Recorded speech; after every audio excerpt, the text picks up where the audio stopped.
Hello and welcome to the Bloodstream Podcast, a show serving the greater bleeding disorders community, brought to you by Believe Limited and Bloodstream Media and made possible thanks to our presenting sponsor, Takeda. I am your patient advocate and host, Patrick James Lynch. And I am your other healthcare advocate. I'm also a nonprofit nerd, and I am your other host, Amy Board, reminding you to please speak with a healthcare professional before making any treatment decisions. What a good idea. On today's show, we speak with Dr. Guy Young, pediatric hematologist, investigator, and the director of the CHLA-HTC. That's a lot of letters. It's a lot of letters. Children's Hospital of Los Angeles Hemophilia Treatment Center.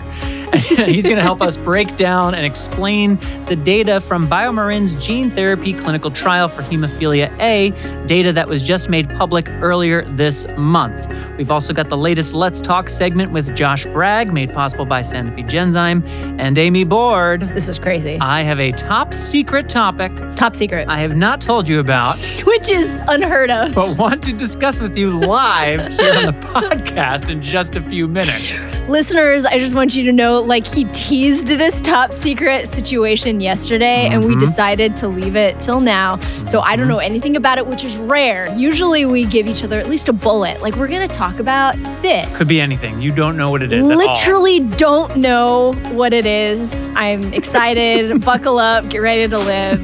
Thank you for listening, of course. Remember to hit that subscribe button on Apple Podcasts, Spotify, or wherever you get those podcasts. Episodes can also be listened and shared directly from the Bloodstream Media Facebook page. I didn't know if you know that, but you can actually go on Facebook and share and listen to the podcast. It's true. We've gotten some great responses direct on legit. the Facebook post of the episodes recently, which is super great. And of course, as always, if you've got suggestions for topics or guests, or you just have a thought you'd like us to know, you have questions. We like thoughts. I don't know, from me or Patrick, you can ping us on social media or email us at mailbag@bloodstreammedia.com. Try to stump us. Really throw us a curveball. Let's see what we do with it. Oh my gosh, that is a call to action. Try to stump us. Try to give us a topic that we're just going to be we can't handle that. Go, community. Listeners, I also want to remind you that the Bloodstream Podcast is made possible by our presenting sponsor, Takeda. Yes, that's right, that Takeda. Takeda's got this website, you probably heard of it, bleedingdisorders.com, where you can learn all about Takeda's resources for and commitment to the bleeding disorders community. Takeda believes in a world free of bleeds. Sounds remarkable, and are dedicated more than ever in their efforts to offer a wide range of programs and support to help patients throughout their treatment journey, wherever on that journey they may be. You, dear listener, can learn more by simply visiting, once again, bleedingdisorders.com. One more time, just for good measure. That's bleedingdisorders.com. And for their founding and ongoing support of the Bloodstream Podcast, I would just like to say, thanks, Takeda. All right, Amy, so we've got Dr. Young, we've got important data we're going to get into. There's a Let's Talk segment, mental health stuff's important, lots going on. But here's the topic. Here's topic number one for today. Oh, God. And I got to tell you, even coming into today, I was maybe I'm not going to talk about this with her. And then I was but then what am I going to do? Because I've set up this whole thing. So I can't just not talk about it. Amy Board, I think this might be the year that Patrick James Lynch is going under the knife and getting a little ankle surgery. Oh, my gosh. I thought you would, because we live in Los Angeles. I was are you going to get lip fillers? JK. No, not yet. Not there yet. But I might be getting my ankle fused. Wow. And still come to terms with that. But I had an appointment on Monday at my hemophilia treatment center. Okay. With Dr. James Luck, who actually just did a presentation on joint replacement surgeries for HFA. Yes. Didn't go to it, but I got to talk to him Monday and get the cliff notes. So I was oh, good, I feel special.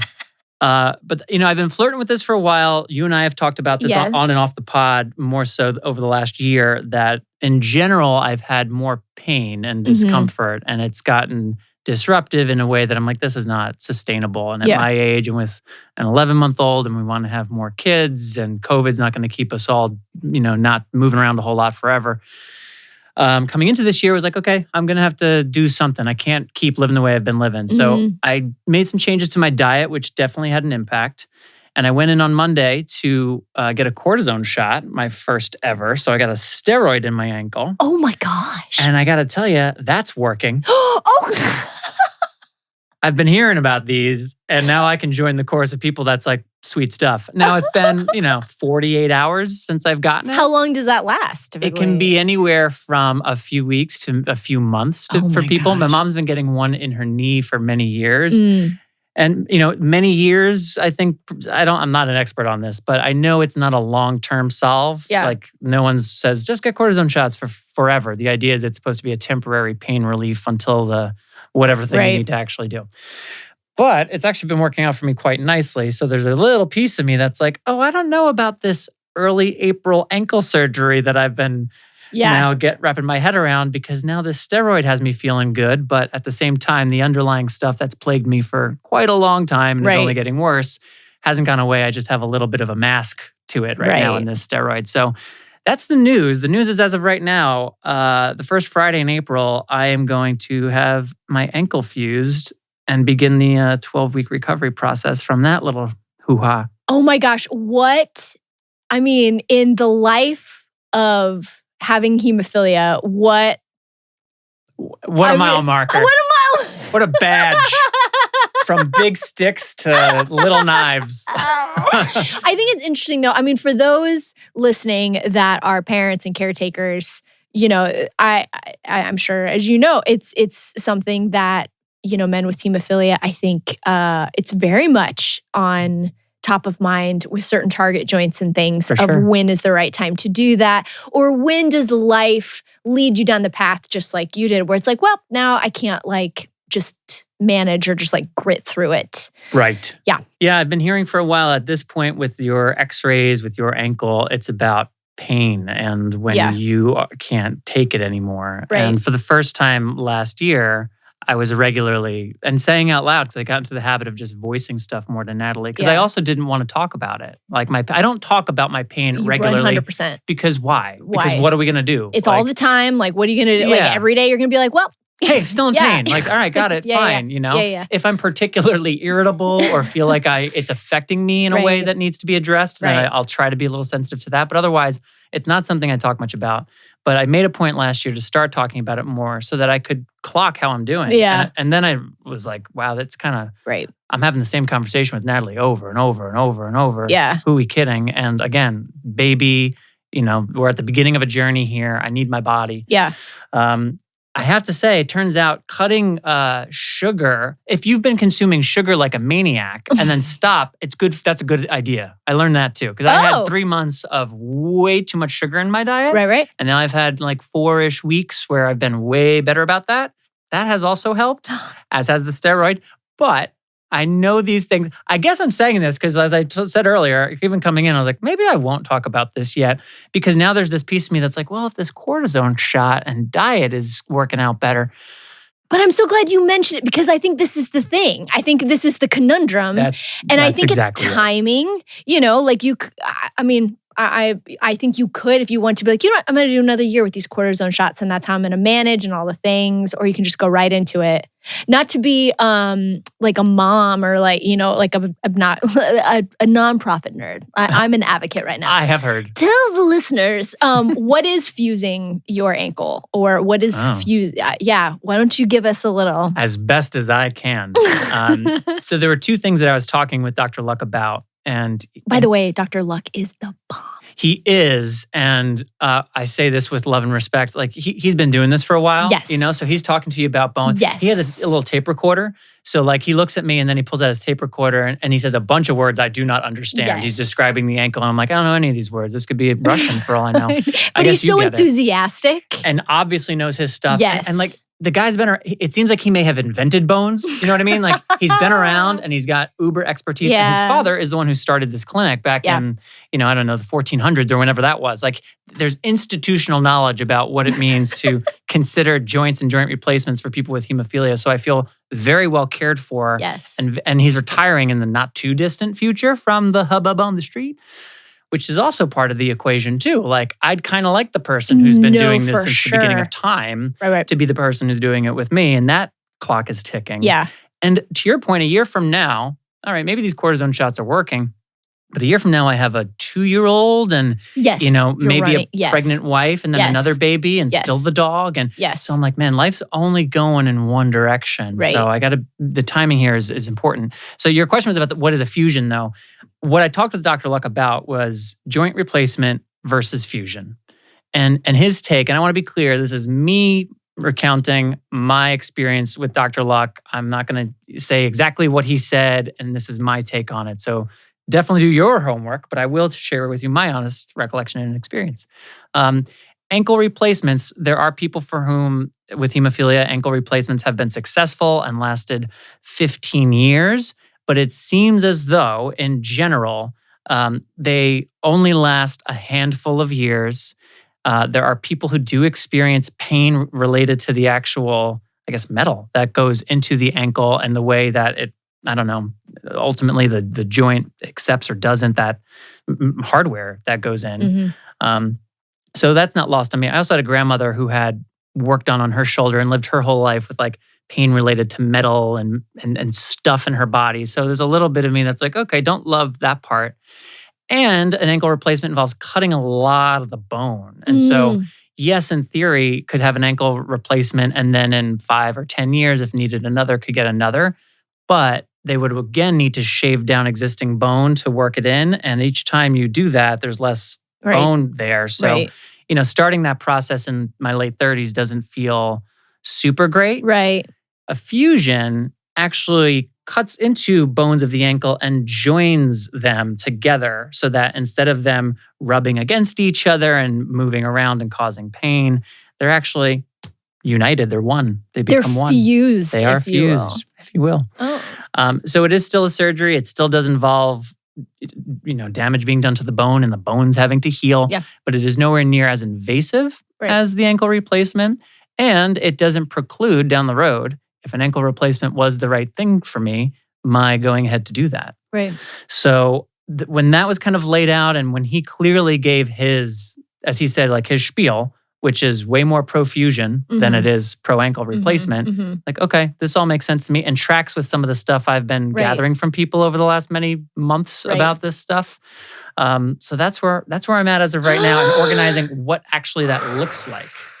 Dear listeners, if you are in the process of maybe you've gone through this and you've had an ankle replacement or you've had a fusion, please reach out. Let's talk about, maybe we could have a show about what's everybody doing, or if you're thinking about it. Yeah. That would be very cool. So that's also kind of why I wanted to bring this up, because whatever I ultimately do, if I choose to postpone the surgery, or if next week I'm like, you know what, I had another conversation with Dr. Luck, and it's ankle replacement, whatever it is, to your point, this is the moment. We're in the decision-making process right now, and this is something a lot of people in the community go through, or their child goes through, or their parent goes through. Right. So I'm inclined to make it a part of the show this year. What this journey is, and just filling people in each episode on if there's anything going on, if there's any new thoughts, new fears. Because I do, I've talked about needle, I don't know if phobia is the right word for me or not, but I don't like needles. I know no one likes needles. I'm not at the Chris B level of I can't stand needles, but I love that he's at he has his own camping site in that park. Yeah. His own insanity. I can wave at it. I see where it is, but I'm very I'm like, oh, hey man, that's good luck. But I don't like them either. And I don't like body stuff. I'm not good with body stuff. Natalie loves everything about a body. She's the person who's pulling up Instagram accounts of I do open heart surgery for a lot. She's look at this. I'm like, if it's a dog or a basketball meme, I don't like that stuff. I don't like it on my body. I don't like it on other people's bodies. So just the idea of an ankle fusion, I know there are people listening who are like, buddy, I've been through 15 surgeries and I get that, and power to you. Not me, and I don't handle it well. You've never been under. I haven't either. I have no, I've had the most invasive process I've had teeth extracted, and I had my isotopic synovectomy, which was not dissimilar to the cortisone shot, where basically just a giant needle went into my foot, which by the way, didn't love that, but it was okay. Thumbs up. It was okay. So there's fear, there's hesitation and all these things. And why not just make it a part of the show? Also, my mom might be coming to live with me. She is coming out. And for like weeks, maybe yesterday she dropped 3 months. And I was like, okay. So there's a whole another conversation. Wow, we got to figure out a lot of stuff. There's a lot of things happening in the Lynch household. FMLAs and people's. So, but that's part of it, right? Like these things affect a family for a reason. It's not just the patient. So now my wife is having to figure out, what does this mean for me? My mom is figuring out, what does this mean for me? Vivian's care, Russell's care, like the work, the business, my job, like everything, life keeps happening. So this will now, I guess, be a part of Bloodstream 2022. I'm so excited at least until we get sick of it as a topic. This is amazing. I really do want to hear from y'all. So please reach out. We would love to hear, and we can get you on the show and we can maybe talk about it. I do, to make it about me for literally 90 seconds. Please do. Oh, okay. Based on this conversation of cortisone steroid shots. Yes. If you are a professional actor who sings, which I was for a period of time, and you get sick, you can get steroid shots into your throat. They literally, they stab your vocal cords, and then you can sing like nothing is wrong. So I just want to put that out there, that has been a part of my life. I've never had to do it. I've never gotten that sick. I've always been able to sing through. It was like something I was very proud of, to like figure it out. But I had tons of friends that did. And it's like, it feels so crazy. I was in a show with someone, I won't say who, but it was a big theater, and the back was all brick, and it was, I don't know what this is called, but it wasn't just like straight up brick. It was like designed where it's like brick, empty space, brick, and it's so there's no acoustics. Like you're screaming into like open brick back. And there's just nothing. And it was a 4-person play on this huge stage. God. Every note was just like, "Can you be louder?" And it's like we're just screaming at each other for an hour and a half. Does anyone want to listen to? But my castmate in that, she had major vocal problems just before it opened. And it was like such a before after. We were at tech rehearsal, and I think as it went, like she didn't want to get them, and conversations, she doesn't want to get them. There's more conversations. We have a tech rehearsal. That night she's back for whether it was preview or opening, I don't remember, but there were people in the seats. And her voice was like nothing had happened. And it was spooky, because it was like, she could not talk this morning. Like, how did that happen? This can't be, this feels like magic. Is this like The Ring? This feels like magic. Yeah, this is like Lord of the Rings. Like, be careful of the power here. We can't stay in this territory too long. But that was my one experience of, so I like you, I never got it, but I stood sidelined to like the before after of it. And there used to be in Denver, I shouldn't say this. I shouldn't even say this.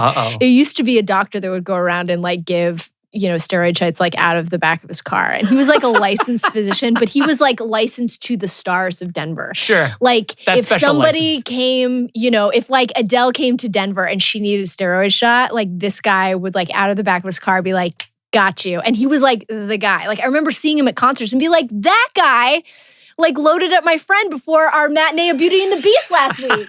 It was literally that. So anyway, I couldn't resist when you were saying cortisone steroids. I was like, there are so many uses for those things. Really? I got to look more into cortisone, because I'm just saying, powerful stuff. Namaste. So, all right. As Amy said, let us know. Mailbag, bloodstreammedia.com. Find us on social. Let us know your experience with joint replacements, fusions, cortisone shots, because I'm looking for input. Yes. Or if you've got great stories about doctors giving steroids out of the back of a truck. Yes. Also interested. We might do a series just on that if we get enough input. Yes. I can feel the listeners being like, yes. All right. A little bit of quick table setting before the interview. So, BioMarin's gene therapy trial for a therapeutic for hemophilia A. There was data that came out earlier this month. We talked about it here in the Bloodstream podcast a couple weeks ago. But we wanted to get somebody who could speak more specifically to what the data says, what it means, and what we could keep an eye out for next. So Dr. Guy Young is that person. And my interview with him is coming up, right now. Dr. Guy Young is the director of the Hemostasis and Thrombosis Program at the Children's Hospital of Los Angeles and has been a lead investigator in several major clinical trials for novel hemophilia products. He joins me now to discuss this new data from BioMarin. Dr. Young, good afternoon. How are you? I'm fine, thank you. How about yourself? I'm doing well. I've been anticipating this conversation for a minute because, well, we've been anticipating gene therapy and pending approvals for, I don't know, decades. So let's dive right in. Numerous articles have been published on this data release. I'm going to read one, or the beginning of one, from biospace.com that starts by noting that BioMarin Pharmaceuticals shared positive results from its ongoing phase 3 gene therapy clinical trial on the viability of, oh boy, Valoctagene roxaparvovacavac. We're going to be saying Valrox, but it's a much longer, more difficult to pronounce term, technically speaking. As a treatment for patients diagnosed with severe hemophilia A, the study has a total of 134 adult patients, which does make it the largest of its kind to date. And it saw an 85% reduction in annualized bleeding rate, in addition to a reduction in the annualized factor VIII infusion rate by 98%. In summary, the results over the 2-year evaluation period showed consistent clinical benefit from using Valrox. The company also posted positive year 1 results in July of 2021, the article notes. Now, there are some other things to dig into, including questions around durability. But before I get too far ahead of myself, Dr. Young, can you give us from a broad a perspective as you can? There's a lot of details. I already read a bunch of different statistics and numbers, but can you just help us kind of appreciate big picture wise, what does all this data actually mean? Right. Thank you, Patrick. So we have been anticipating this data for quite a long time. This was something the FDA requested from BioMarin before it would move forward with potentially considering approval of the product, as they wanted 2-year data on the full data set. And I think, you could look at this a couple different ways. I mean, you already cited very positive statistics and really positive results. 85% reduction in bleeding. Again, this is a one-time infusion, right? This is not giving factor or any other medication over and over again. So after a one-time infusion, these patients who participated in the trial had an 85% reduction in their ABR as compared to prophylaxis. So they were doing really well from the bleed standpoint. They also had a dramatic reduction, almost 100%, as you said, 98% reduction in the use of factor. And that's the whole point of gene therapy, is to get your factor VIII level to a point where A, you're not bleeding, and you also don't need to use any factor to prevent bleeding, because the gene therapy is there to basically allow you to produce the factor on your own. So looking at it from those two pieces of data, it's, I think, a very strong piece of data. When you say one-time infusion, you have much reduced bleeding, and you don't even need to give any factor, not for prophylaxis at all. Now, there was a group of 17 individuals out of that total group of 134 who have now actually been on this study for a period of 3 years. So we actually have some data on people who have been in the study for up to 3 years. And then the larger cohort, we have 2 years of data. One of the other data points that's a little concerning, frankly, from my point of view, and this is kind of what I'm most interested in speaking with you about, is the durability of the factor over time. So I believe here, if I can pull it up, let's see. Factor VIII activity levels, again, reading from Biopharma Dive, which had risen sharply to an average of 43 international units per deciliter of blood at year 1, declined to 23 IUs per year 2. And for those 17 participants that I just mentioned, to 17 by year 3. So it does seem to me that there's a notable decline in the amount of factor production, 43, 23, 17, year 1, year 2, year 3. Does that give you cause for concern at all? Yeah, so that's the other side of the coin, right? Or, this is where I often have this discussion and say, when you look at the data, you can look at it as the cup is half full or the cup is half empty, or maybe half full and half empty, which is, I guess, what a half-filled cup really is. And that is to say that, we already mentioned bleed reduction and bleed protection. We already mentioned that these patients are not using hardly any factor at all. However, there is a clear and not insignificant decline in the factor levels from year 1 to year 2, and from those smaller group of subjects from year 2 to year 3. And importantly, this is similar to the reduction that was seen in the phase 1 study, which had 13 patients in it at 2 different doses. But at this dose, there were 7 patients, where you go out to year 4 and year 5, and there are still some reductions as well. So what that tells me is that this one-time infusion is probably not going to provide, I would say definitely not going to provide decades-long protection. The question really is, how long is it going to provide sufficient protection for how many patients? I think the other issue is that there's variability, right? Some patients at year 2 are still close to the normal range of factor VIII. Others have dropped, considerably low to a point where, we may expect to start to see them having some bleeds.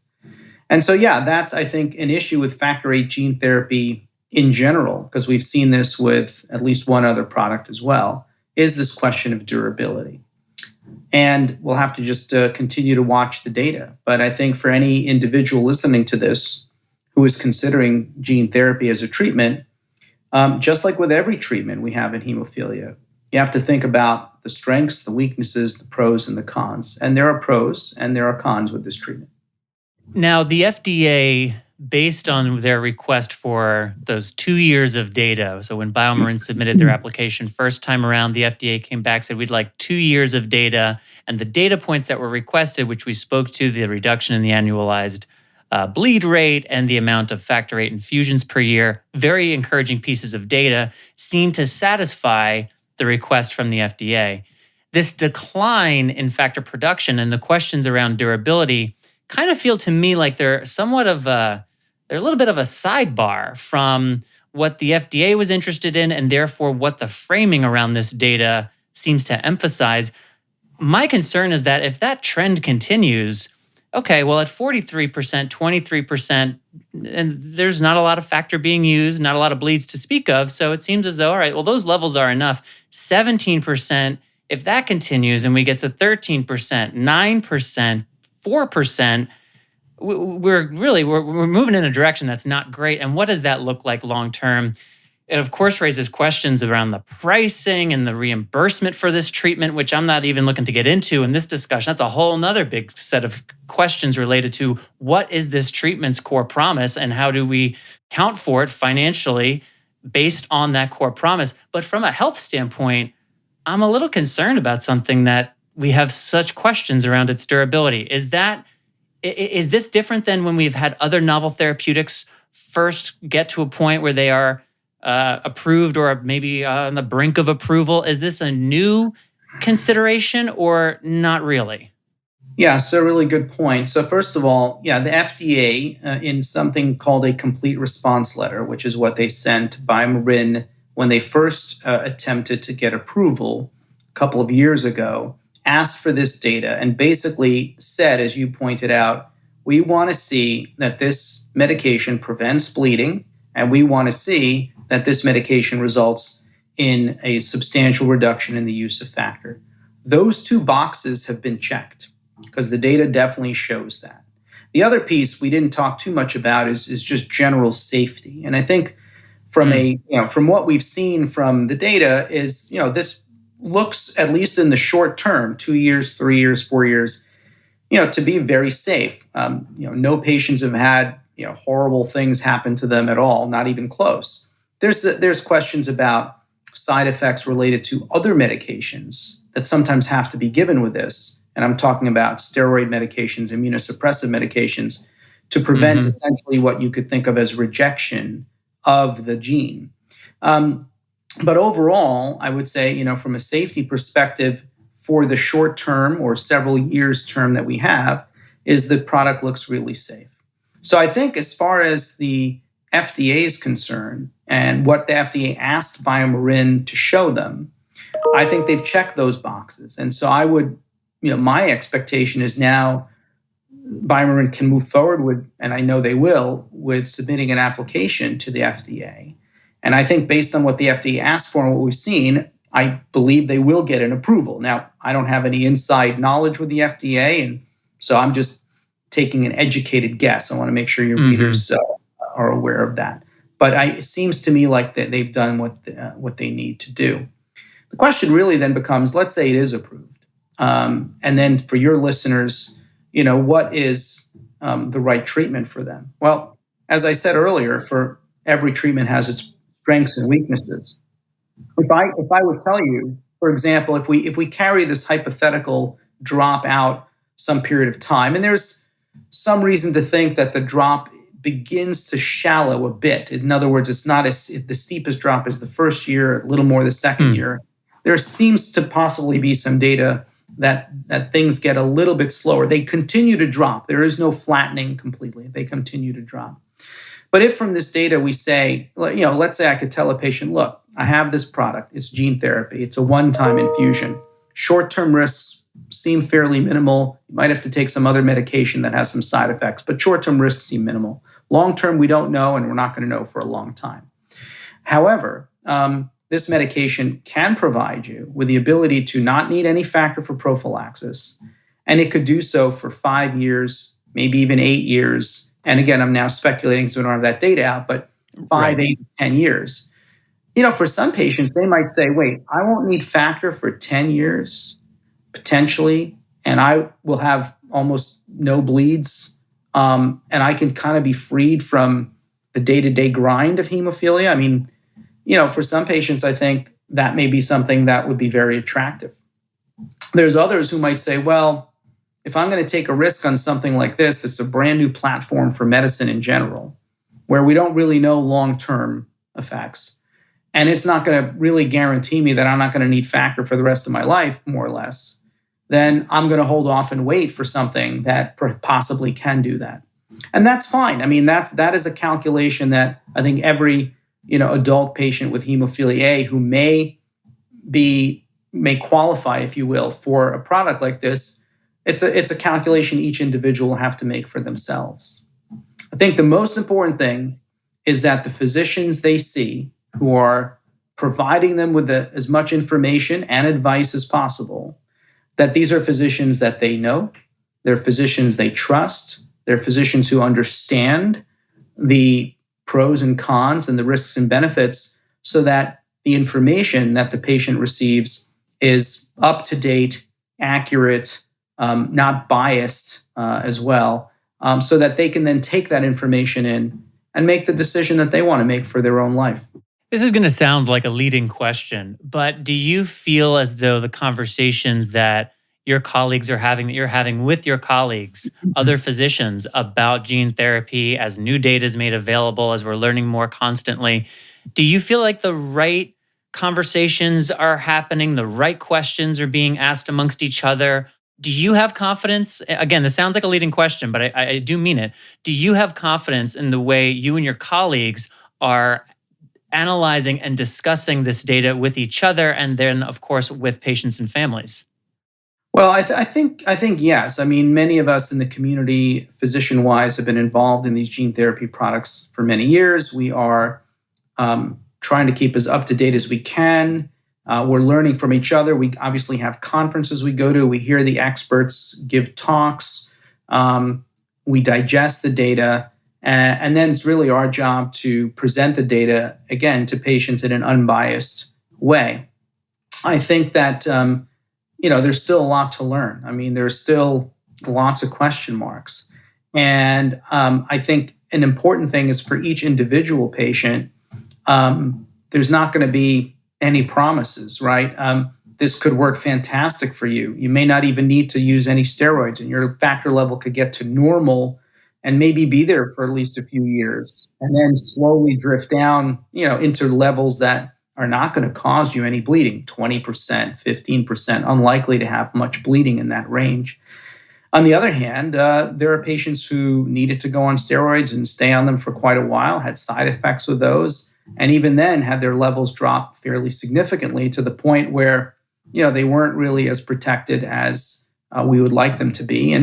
And even potentially the need to go back on prophylaxis, so that the whole gene therapy treatment was really, for some patients, potentially a failure. So again, the majority of patients who got this product did very well. The majority, the vast majority had significant rises in their factor VIII levels. A number that I think people should look at carefully is the median. What is the median factor VIII level at different years? Because the median means that half the patients are above that level and half are below. So I think that's a number as a patient I would ask to look at. At 2 years or 3 years, what was the median? Let's say, I don't remember exactly what it was 20%, let's say, for example, at year 2, and I don't have the numbers right in front of me, but let's say it's 20%. Then I can tell a patient, look, there's a 50% chance that at 2 years you'll be above 20%, and a 50% chance that at 2 years you'll be below 20%. Right? That's what the median is. It's that midpoint. And I think that's a more important number than the average, because the average, if there's like 3 patients that are way up there, it moves the average up and makes things potentially look a little bit better. So I would ask patients to speak to their physicians and to look at the data and think about the median and just to understand what that means. Again, the median is the midpoint. Half the patients are above that point in time, above that factor level at that point in time, and half are below. And, that helps, I think, for each individual to make a decision. And I think, for some patients, I have some young adults patients who are, they're leaving home, they're getting jobs or going to college, they're very mobile. I mean, schlepping their factor around or even their Hemlibra around is not that easy. They forget to give it. For some patients like that, particularly in this transitory time between, let's say, 18, 19 and 27, 30, where it's really difficult to adhere to these medications. You're moving all over. You're trying to establish yourself as an adult. I think I've got some patients for whom this could be a great treatment, even if after 8 years, they have to go back to prophylaxis. Because that window of 8 years getting them through their young adulthood, whether it's college or starting new jobs or getting themselves to a point where they're a little bit more established, have their own adult life, that could be a really, really important step for them or an important help for them. So I think of some of my patients in that particular age group where I really think that this could benefit them, even if, and it's an if, but even if after 10 years they're back to nothing, or even after 8 years they're down to practically zero, and then they have to look at another treatment. But again, it's not for everybody, and I think you have to always weigh the pros with the cons. I think the other thing people should be aware of is once you get an AAV gene therapy, so these gene therapies are using a vector called AAV, which is basically just a type of viral particle that is made in a lab. But once you get that, your immune system, it's almost like in a way, it's kind of like getting a vaccine. Think about it like that. Your immune system will have a response to it, right? To this vector, which is essentially just the delivery package, right? Your immune system will respond to the markers on that viral particle, which will then make it, we think a near impossibility to get a different gene therapy that's made using the same vector. It doesn't mean you can't get gene therapy using a different method, and there are other methods that are starting to be looked at in humans, but at least with the same one. So that's another part of this calculation. Yeah, there's a lot of branches on the decision tree. Your point about maybe this is the 8-year window where for this individual, having a therapy they don't need to think about for 8 years is perfect. And then thereafter, if they need to do something differently, okay, we'll address that when it comes. I had not quite thought about that framework. And I think that makes great sense. I mean, as someone who lost his brother, when my brother was a freshman in college, who was not taking his medicine prophylactically, who was not taking his factor, and that left him vulnerable, unfortunately, he's an exact case study of why something like this could be extremely beneficial, even to a healthy patient, because they're in that point of life where if their therapy can just be as minimally burdensome as possible, it enables them to have a much better outcome and a higher ceiling on what they could potentially accomplish. So I'm glad that you made that point. And I want to ask you one other question. You addressed a number of my questions in your answers, so thank you for doing my job too. But one thing you brought up a few times, and I am curious about, it's safety related. You mentioned the steroids and the immunosuppressants. I did see one, I heard a few criticisms, and one hematologist in particular who was online seeking more information about the steroid use and immunosuppressed data related to the immunosuppression of the participants, and they made the comment that in some cases we're using pretty high doses of steroids, and it doesn't seem as though there's data capturing that component of the participants' experiences. Do you have that understanding as well? And do you have any comments on that particular point? Yeah, I think in this first data release, the focus was really on bleed rates, the decrease in consumption of factor, the factor levels, and the general safety, right, which I mentioned earlier.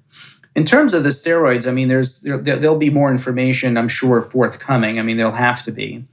This is a little bit of a black box because we're not entirely sure how we should handle this situation. So let's take a step back. When we're giving a gene therapy product, we are introducing new genetic material using a viral particle. And then the body's natural defenses are going to recognize that there's pieces of this viral particle that have gotten into some of our cells, specifically the liver cells, which is where this goes. Mm-hmm. And there's a natural immune reaction to basically say, wait a second, we don't want this virus or these viral particles in the body. So the immune system naturally responds. And one of the ways that it responds is it recognizes cells that contain pieces of the virus and then actively kills those cells. Well, those are in fact the cells that have gotten the gene put in there. So if you think about, a cell is like a room, and you've put in, the gene, you've put in a piece of furniture in that room, and now that room is, furnished. But then the body then says, hey, wait a second, we need to get rid of this, and you basically destroy the whole room. Well, the furniture is gone as well, right? So the gene disappears. The gene that was put into that cell is gone if that cell is destroyed. And so that's kind of the quandary, which is that, the immune system naturally is responding to having this viral particle put into the body. And it's responding by essentially seeking out where the virus went and trying to destroy those cells, which is essentially the immune system reacting and killing the cells that have the gene in it. So that means and whether that's playing into the reduction in the factor levels is not clear. Let's just be honest, we don't really know why the factor levels are going down. There's probably a variety of different reasons. Because, for example, in factor 9 gene therapy, so far anyway, we don't see that the levels are dropping. The levels seem stable. So it can't be as simple as that. And there has to be something unique about factor 8 gene therapy. So the question, again, of the steroids, and the question that your patient should be asking if and when this does become available is, doctor, what's the likelihood that I'll need to go on medication to suppress the immune system so that I don't, to deal with this immune reaction? And for how long will I need to be on it? And what are the side effects? And again, the steroids are, they do have side effects. Some patients are only on it for, some period of weeks. Others are months. Others, as you said, are even longer.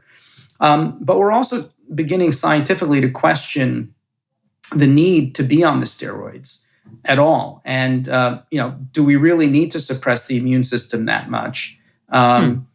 Or could we use other medications? So I think, in short, what I would say is the immune reactions associated with gene therapy, both in hemophilia and hemophilia B, remain a bit of a mystery. And we're not entirely sure how to handle this situation. And there's a lot of learning still to do from that. I mean, it doesn't take away from the fact that there are patients who are now, as we said, 2 years out, 3 years out. I mean, none of the patients that I recall have stayed on steroids beyond about a year. I mean, usually it's a few months. So those patients that you're looking at in that table that are 2 years out, the 17 that are 3 years out, that's without continuing on steroids. So the steroids are not forever. They're for a finite period of time. So the results that you're seeing in the factor levels, the bleed reduction, and the reduction in the use of factor, beyond, it is without the need for steroids for some patients at all. And for all the patients, essentially, it's without the need for steroids, certainly beyond the first year. And for many, it's, beyond 6 months. So it's not like it's something you're going to need forever. That was helpful. I'm glad you made that distinction. Well, all right, you've already said this, but just in closing, I guess I'll ask you to repeat it. And as you said, you have no inside track. You're just someone paying attention to what's coming out publicly, like many of the rest of us in this hemophilia world. But if you had to place a bet, 2022, is there a commercially available gene therapy product on the market for hemophilia A? I would say not maybe 2022, but probably early 2023. So I know that there is something called breakthrough designation. It could speed things up a little bit, but let's just say, if you're putting me to that, I would say probably more likely that early 2023 is where patients may be able to start getting this prescribed. Which will, believe it or not, be here before we know it. Dr. Guy Young, thank you for walking through this with me. I feel a little more calm about all the numbers and statistics, and hearing some of the nuances makes me feel a little bit more relaxed about what this says. And I imagine that must be true for our listeners as well. So appreciate the time today. Sure thing. Happy to help.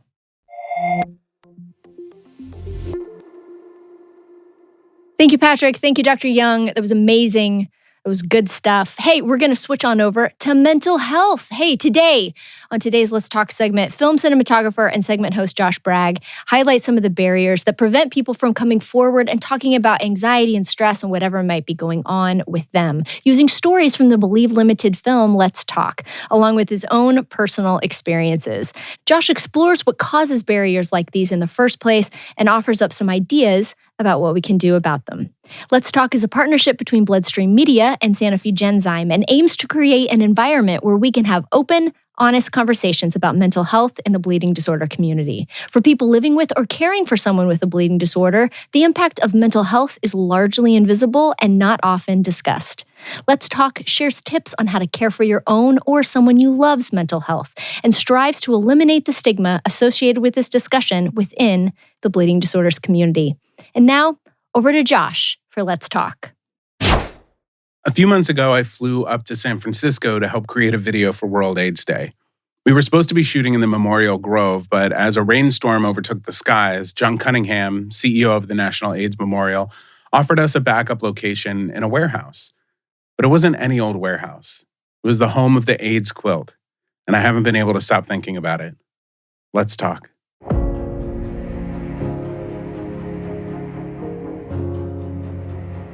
Have you ever walked into a place and felt a tremendous energy around you? Something you can't describe other than it feels like an accumulation of energy from a large part of history collected all in one place? This is what I felt when I walked into the warehouse that morning. I hadn't had any expectations because I had never heard of the AIDS quilt before. I thought maybe it would be like the ones you see in the hallways of schools hanging in the stairwell, 20 feet by 20 feet, made up of little hand-sewn messages and memories and crayon drawings. And it is, to an extent. I mean, that's exactly what it is, with the exception of the measurements.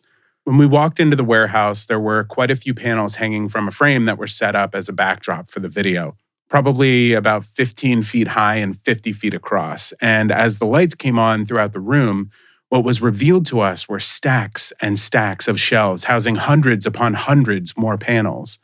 The air was taken right out of my lungs. We set up for the shoot, and then about an hour later, I found myself just standing in the middle of the warehouse, staring at the portraits and news articles that decorate the walls there, feeling the history, feeling the sadness, feeling the weight in the air and the feeling of beauty, of memorializing human life through art and creativity. John Cunningham found me while I was standing there and put a hand on my shoulder. "Pretty overwhelming, isn't it?" he asked rhetorically. And then said, "Come here for a second," and led me between two of the stacks that had been wheeled apart from each other by a giant crank. It was dead quiet in there, surrounded by 10-foot-high stacks of fabric. John shoved his hands between a few panels and told me about how every single square inch of this tremendous blanket had been stitched with love, loss, and passion. I thought of my grandmother who passed away a few years ago, of the women in my family who have passed down the art of quilting from generation to generation, about how when I went off to college, I needed my quilts to come with me because I could feel the love that was stitched into them when I got into bed every night, off on my own, on my first big adventure. Standing there with John in the stacks, I dug my hands in too, feeling the familiar stitching, the cool exterior of stored fabric, longing to soak up the human warmth it was made to protect. I thought about those who were lost to the virus, those who were infected through their bleeding disorders medicine, those who have suffered heartbreak, health issues, and pain, but are somehow still alive despite the odds. As we sit here on World AIDS Day, and I think about the struggles and the journeys of all people with HIV, affected by HIV and AIDS, when I think about the gay community's struggle within that struggle, when I think about the Black community's struggle within that struggle, when I think about the hemophilia community's struggle, to state the obvious, you sit at quite an intersection, my friend. Mm-hmm. And your honesty is unparalleled. So, if there's one thing that you would like those who are listening to this conversation on World AIDS Day to take away from this dialogue, what would it be?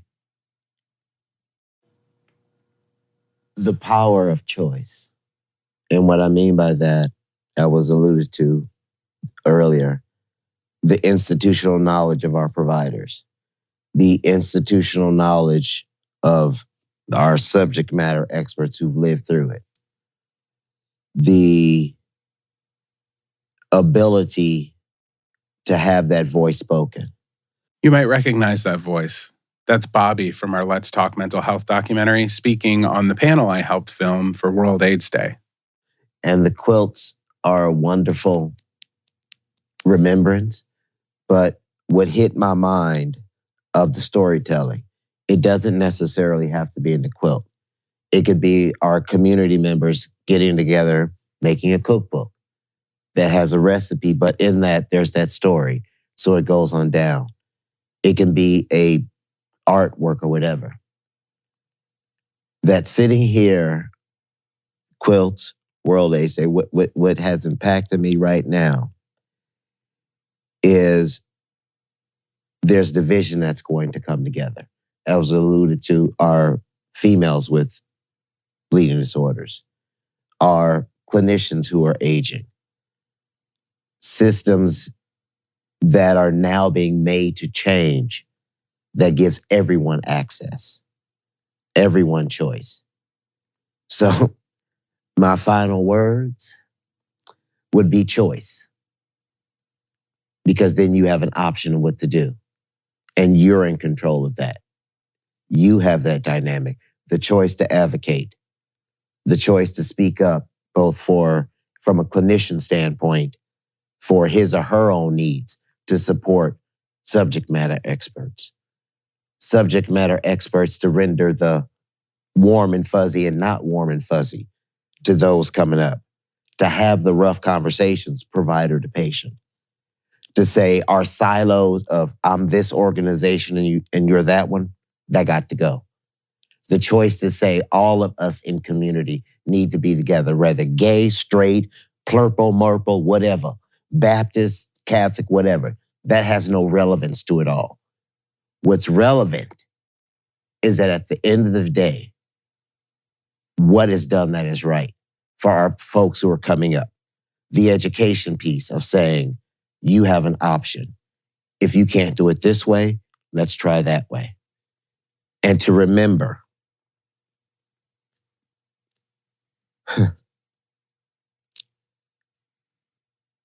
yes, there are those who are on our national forefront for years who have gone on home to glory.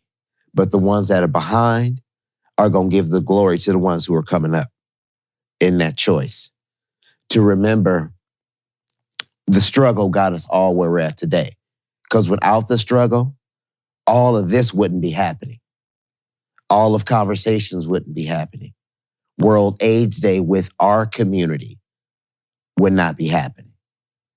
Because it's necessary to continue that knowledge that says our community has fought for so many others. And so now we're going to continue with collaborations so that we can continue, so that our folks don't have to be on a quilt. But when they do go on home, it's not because of complications, because they had a decision and they made it. That's my final choice. There are people in our community like Bobby who don't know where they fit in, Yes, they live with a bleeding disorder, but some also live with HIV and hepatitis, and that creates a barrier for them of where do I fit in? Some people feel a gap because of their age or because of what access to care looks like in their country, or because of their gender identity, their addiction story, their sexual orientation, their race, their financial situation. There are endless reasons for us as people to ostracize ourselves from these groups that could help us grow emotionally, to heal, and to find happiness, or at the bare minimum, acceptance. And I think that's where the quilt really stands out as a symbol. Bobby's right, it doesn't have to be a quilt. It could be a cookbook or a mural. But the symbolism of being stitched together, all our ramshackle pieces, all our colors and patterns and textures stitched together in unity, because there is no piece of fabric, no kind of thread or material that wouldn't fit into the quilt. Its beauty comes from the complexity of what it's made up of, a mosaic of pain, of heartbreak, celebration, of life lived, lost, and loved. Sew yourself, friends, into the quilt of your community. Find an open space and take it, whether it be at a conference, a support group, a book club, or a cookout, and spend some time to reach your thread to someone in your community who may be off on their own, secluded and blowing in the wind. Open up a conversation. Chances are they've been hoping to be sewn in, but are second-guessing it because of who they are, and who they are is beautiful. Thank you, Amy and Patrick, for giving me the space to talk and explore these ideas. Talking can be so healing. If you want to hear more from Bobby about his mental health journey, you want to check out the Let's Talk Mental Health film, or explore some helpful resources, I encourage you to visit letstalkmh.org. Also, the entirety of the World AIDS Day programming that we at Believe helped produce is on the National AIDS Memorial YouTube channel. Thanks for listening, friends, and I'll see you next time.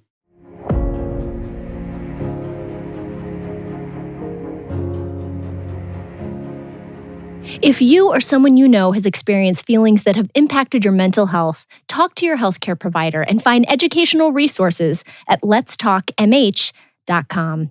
Thank you, Sanofi Genzyme, for making Let's Talk possible, and Josh will be back next month with another Let's Talk segment.